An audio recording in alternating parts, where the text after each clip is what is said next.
It feels great, being an Atlanta, Georgia kid. It feels great coming back to the city. What are the prospects for the team this year? What does the coach have to say? What's his message? Say it one more time for me.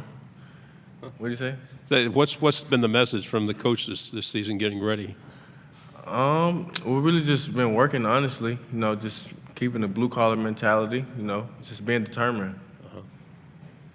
We have a question over here on the right. What does it mean to be here, back in your hometown and represent Kentucky here on this stage during the media week? Well, being from Atlanta and being a military kid, it was tough being a military kid, but especially being from Georgia, it's been great, especially just knowing my family's watching. I had a whole bunch of family members texting me, phone blowing up and stuff like that. So it's been great. Back row in the middle. Nose, here's an LEX18. You mentioned growing up in a military family. Have you found that that's contributed to any sort of, your path in football, your work ethic, and what you've been able to build at Kentucky? No, most definitely, especially growing up with my mom. She's a single mom, 2 kids, raised by herself, military.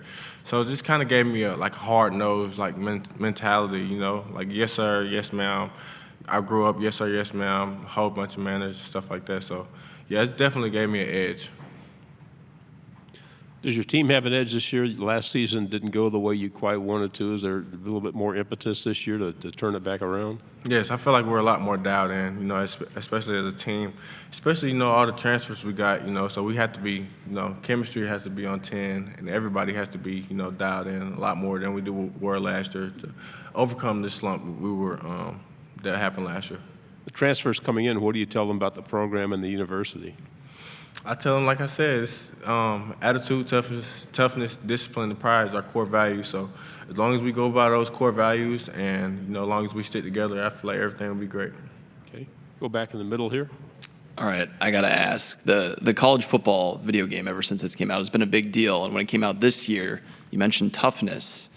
Your punter was the only player in the game with a toughness rating of 1. What was the team's reaction to that? And I saw that he was training to try to improve that rating. Well, I think his toughness rating was 0. I'm not gonna lie, I don't remember what. But Aiden Ross, like I said, I know Aiden Ross as being before he's a rugby player. So I'm like, rugby players aren't they're not nothing to play with. So they're pretty tough. So I don't know. EA got to change that one. I don't know about that one. Yeah, on the right-hand side. What do you think is your team's biggest challenge that you believe y'all can overcome this season? The biggest challenge this season is, like I said, overcoming what happened last season. Just putting our head down, being dialed in, just focused on the little things, because like I said, we focus on the little things. The big things will come and they'll be easier, really just the big moments, more film study, more working, more just team bonding, Last year, I would say that our team bonding, we was tight, but we weren't as tight as we were now, So, like I said, we just stay together and execute together. I feel like we'll be good. We'll go back here in the middle again. Just a follow-up, what has kind of created that enhanced level of connectivity through this year's team? I'm gonna give a shout out to Coach Hood for giving us. Every Wednesday we have a guest speaker. It's called 4 for 40, and we have a guest speaker. Just certain people just giving us on and off the field advice, just about mental health, about just stuff, just to make us better people in life. And we kind of use that as team bonding, just to get closer as a team, So, like I said, we got a lot of new guys, and I don't even feel like they new. You just feel like my brothers already. So. A lot of rivalries in the SEC. Is there a particular rival you like to play? I want to play everybody and anybody. No matter who you is, you put the pads on. We're gonna get it on. We're gonna get it going. Alex mentioned a particular in-state team that he likes to face and doesn't care for much. Is that quite a rivalry within the state? Well, since I've been at Kentucky, we're up right now. I'm up right now.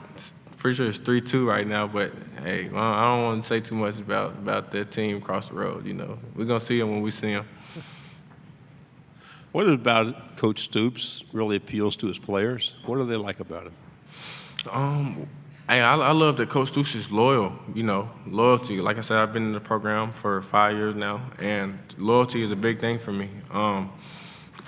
And he's really a chill guy. He's a player-led coach, and he's a coach that you can depend on, Does it help to have a coach who actually played at some point in his life? Yeah, it definitely has a coach to actually play, especially like Coach Stoops has coached Ed Reed. He's coached, he's a safety guy. So especially me being a safety, me being a DB myself, it definitely helps. On the right-hand side? You've been on record saying you chose Kentucky because you thought it was the best fit. So what skills and gameplay do you believe you bring to the team that can help contribute to the team's success? First, I want to say my ball skills, turnovers. You got to turn the ball over, get the ball back to the offense, score touchdowns. Then my tackling is really underrated. Actually, my tackling is underrated. I feel like I'm one of the best tacklers in the SEC, and I feel like I got the stats to back that up.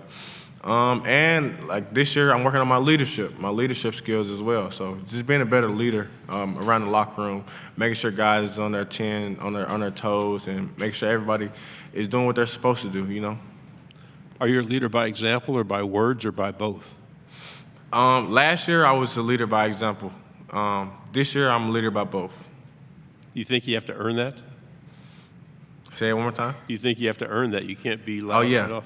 Oh yeah. I think I earned it. Past these couple years, I think I earned it. Like I said, I had to work on myself for being a vocal leader. So I'm definitely being a vocal leader this year. Do you have any final questions? Melvin here on the right. Is there a teammate maybe that fans don't know about, maybe flies under the radar, but actually contributes to the team quite a bit? Who would be that player? I'm gonna say I got a couple players in mind, but right now I'm gonna say Ty Bryant and DJ Waller. Ty Bryant because everybody kind of feeds off his energy. He's a God-fearing man. He's like when anybody want to pray, Ty B is the first person I'm going to. Ty B was actually there because I recently just lost my father to a stroke, and he was one of the first people to help me out. Like one of the guys to like sit me down, just pray with me. So I feel like, he's a playmaker, of course, as well. On the football field, he gets it done, And I feel like he practices like a pro. And if everybody feeds off that energy, everybody looks at him, and he leads by example. So if everybody does what Ty Bryant does, then we'll be good.